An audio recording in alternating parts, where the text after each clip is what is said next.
This might be a dumb question, but when do you feel like the actual change takes place when you experience one of these experiences?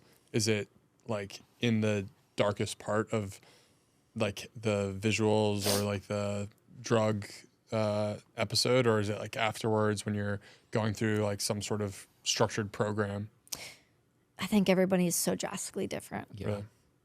Yeah, I think it's different for everyone. I've personally experienced it where just being in the group, because when you do stuff with HHP, you're put into a group, your cohort, right, of 10, but you're in group chats before you even meet. You're in integration classes together. You're in these things and you're doing your own individual integration as well. And sometimes it's just like when you get into these groups, you're like, oh, you're in community. That has its own healing on its own. Mm-hmm. That vulnerability, that willingness to show up in that space, that heals too, right? That could be a big step for some people, just like talking to a veteran again. Some after you're a veteran, some people like don't like to be around other veterans, too triggering. Some lean into it. So that starts. And so sometimes people find relief in that right off the bat, which is beautiful. And then when you're in the medicine, you know, I've seen people have such profound moments when they come out where they will weep and they will just be like, the most important thing in my whole world is my family. Mm. And maybe they've lost touch in that. And so it's so profound and it's so powerful that afterward, just from sitting there in it, as they come out, the realizations are in the bones. It's in your core, it's in your breath. It's like your realizations, your perspective shifts, the healing, you can come out and it's so intense. There's no words. It's in every fucking fiber of your being. Mm. And then I know people where they go through the ceremonies and they come out and they'll be like integrating, and like 6 months later, they'll get like a download or something will click.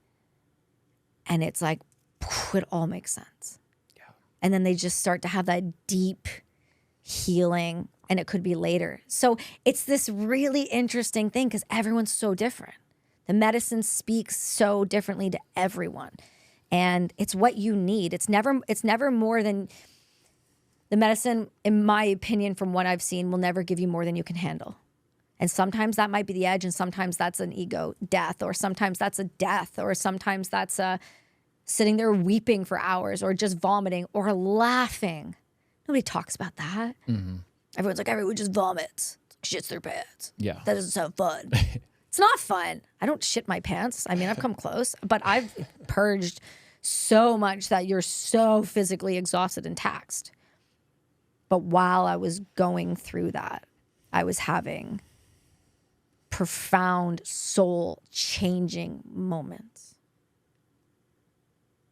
that words, the English language just doesn't, we don't have the capacity until you've sat in those moments and you've felt what you felt and you've heard the sounds and you've smelt it and you've been in the presence of something so fucking divine. There's no way to describe it. And sometimes that in itself, of being in the presence of something you can't explain, is healing. Mm. It's oh, I'm not alone. I'm here. And when I speak, someone or something or multiples, they're listening. There's energy, just because you can't see it. Our human eyes and our egos can't see it. We can see energy if you work on that. You can see it on people. You can feel it. That's why when you walk by someone, you're like, oh, yeah, that guy's a pedophile. Yeah. Like you can feel it. You can feel it. You can feel it. Yeah. So I think medicine is not for everyone, but man, if you do have the opportunity and you feel the call, because right, you got to feel the call. You can't seek it out. It's got to seek you out. Mm-hmm. But you have to be open to that. Definitely.